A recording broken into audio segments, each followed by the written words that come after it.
Hello, who's your fans, who's your haters, and everyone in between. This is the Crimson Coliseum podcast, and yesterday was a big win for Indiana, beating UCLA 42 to 13, which is the biggest road conference win since beating Wisconsin in 2001. 2001.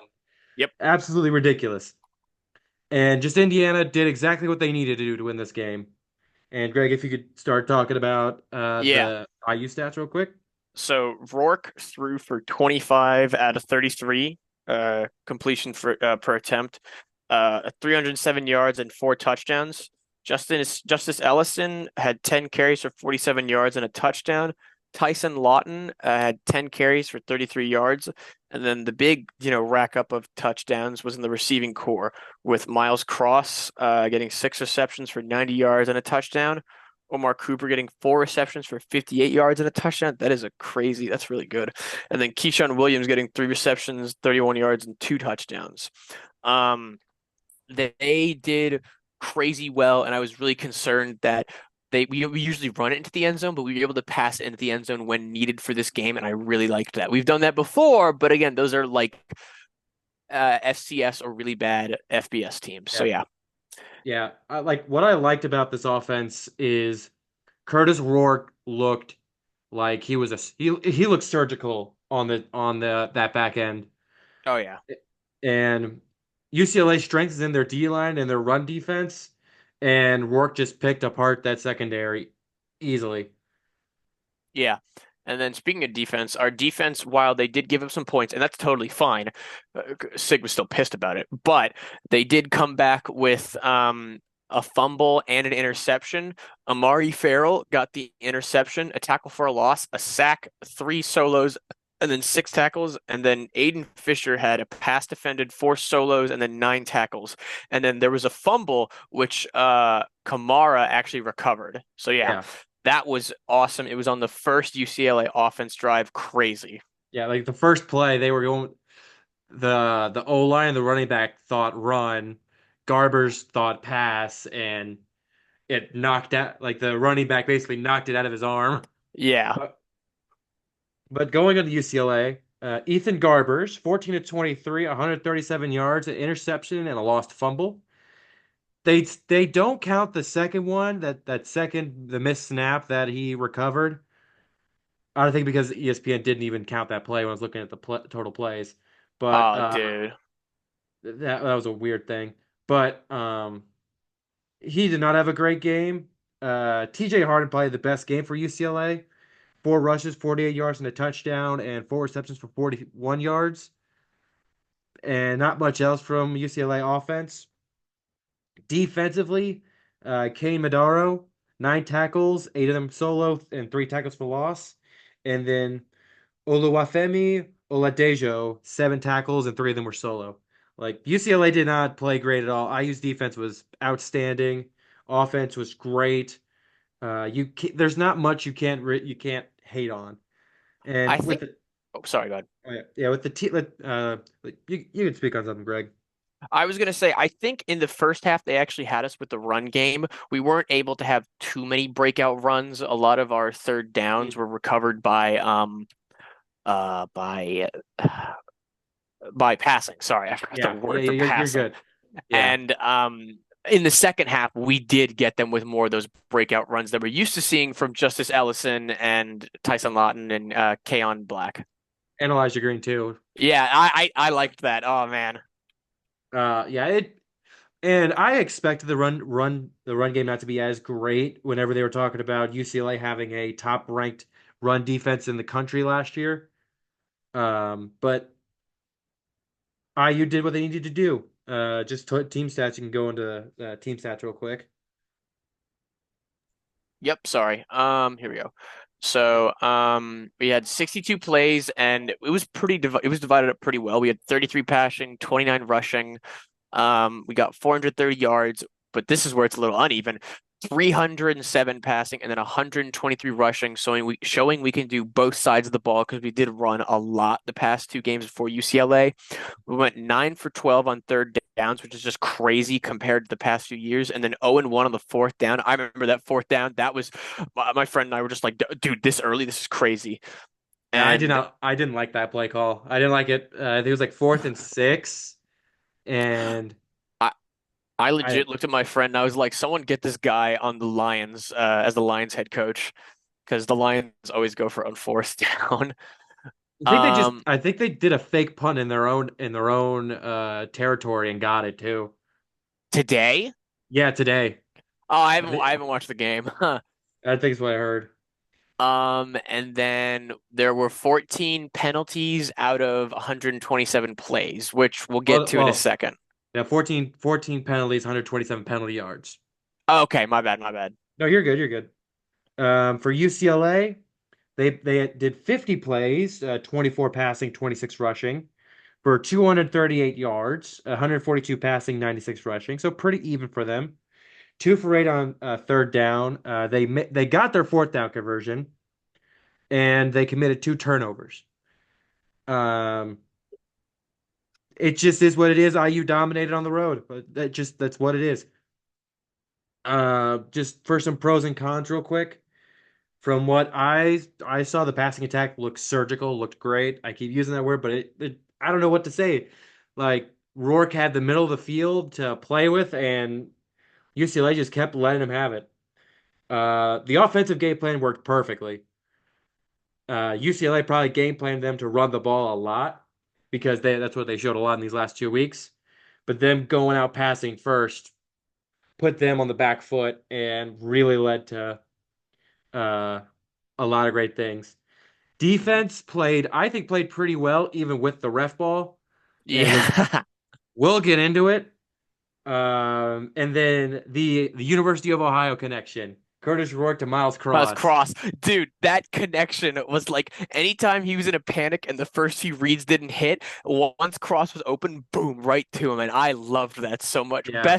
Best friends, friendship wins again. Who could win, Eric Bieniemy or the power of friendship? The power of friendship. God bless. Yeah. And some negatives for me, penalties. Cannot have 14 penalties. I give them some leniency because I think a couple of them were eh. Like there was probably a good few of them that were not great, and like the 2 of them in a row were on the last punt of the game. But still, it's not great. You can't have it. Uh, Again, we allowed points at the end of the half. Signetti talked about it, and if there's one thing, it may be the defense trying to keep the team humble. May honestly be that. It may be the defense trying to keep the team humble.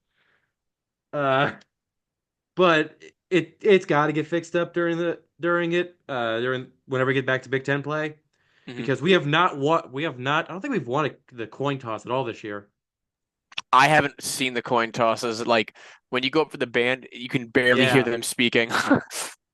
I think because like we've received first each game this season, so the other team had a chance to add on, and UCLA was the first team to actually add on points in the second half Yeah. with a field goal. And I think the running attack definitely slowed down. And it just made I just credit UCLA's defense there with being able to slow down that rushing attack, but it was still complimentary. Greg, do you want to talk about anything but how you felt about the game before we get into the big Um, thing? I went to the big Hoosier turnout was really good. I saw a lot on Indiana Twitter, and there were a lot of people coming in from flights. Our own band director was there, and our drum major was there too, which was really funny to me.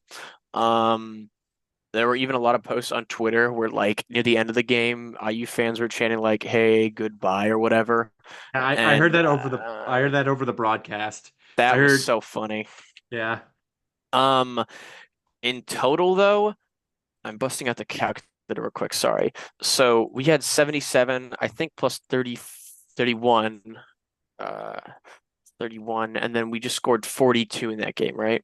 yeah. So we have Uh, scored 150 points on the dot opposed to only 23 being scored on us, which is crazy to me. So, yeah, um I think the and defense yeah, played decently. They were kind of mid, but I know they can be better. Obviously, they had like the big important plays.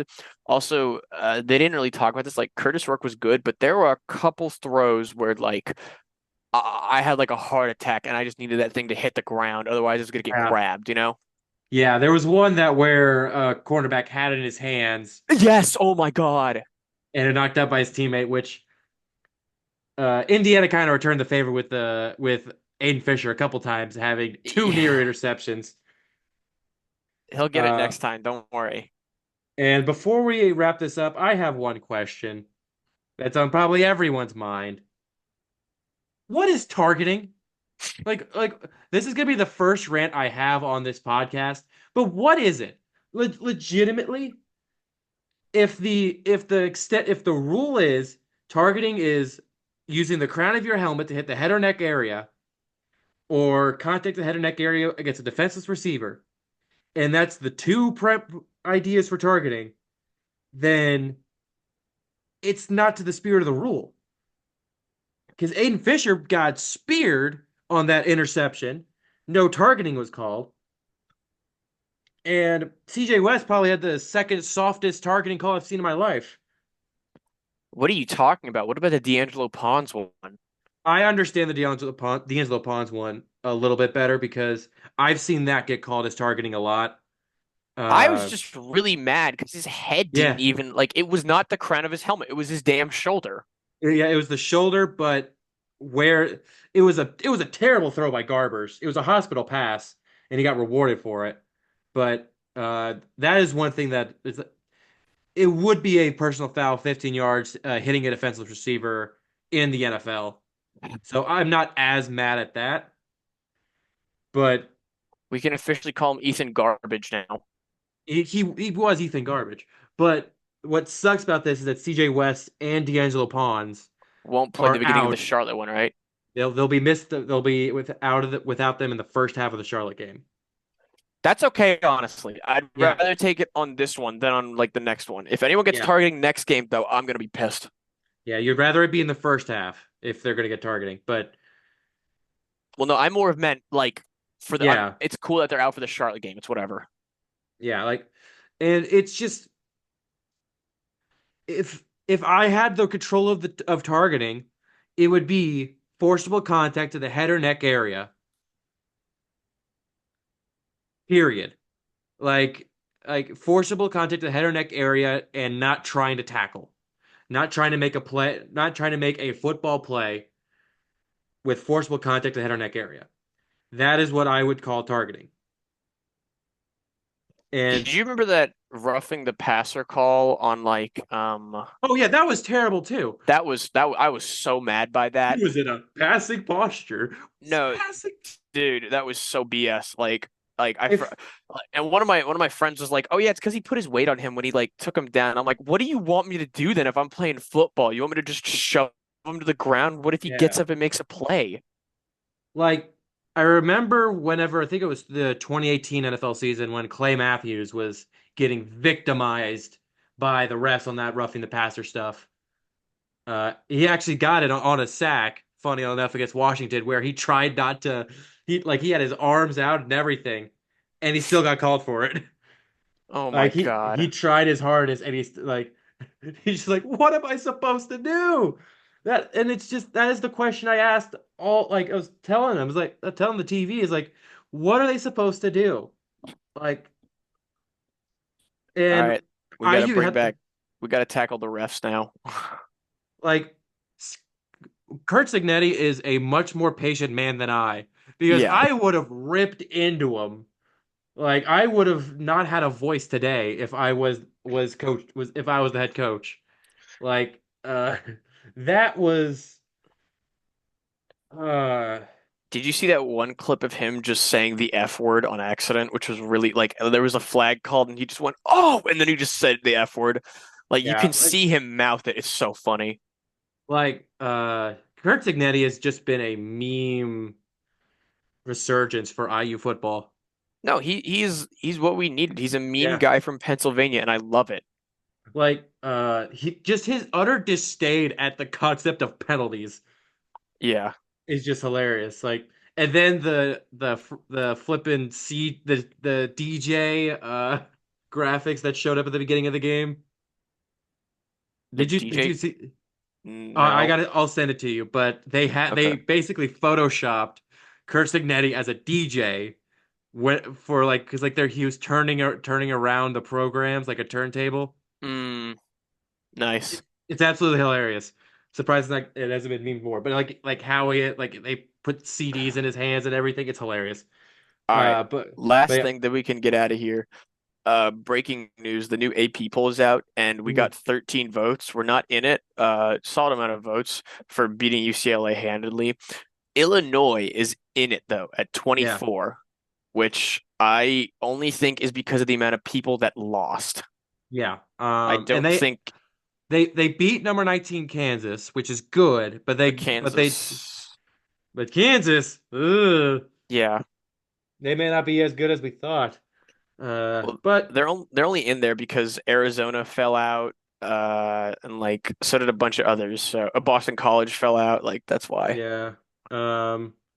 One last thing before we wrap up here. I gotta. No, you're good. Where is the what conference is? I can't remember the conference. Conference USA. Where's that? Where's Conference USA?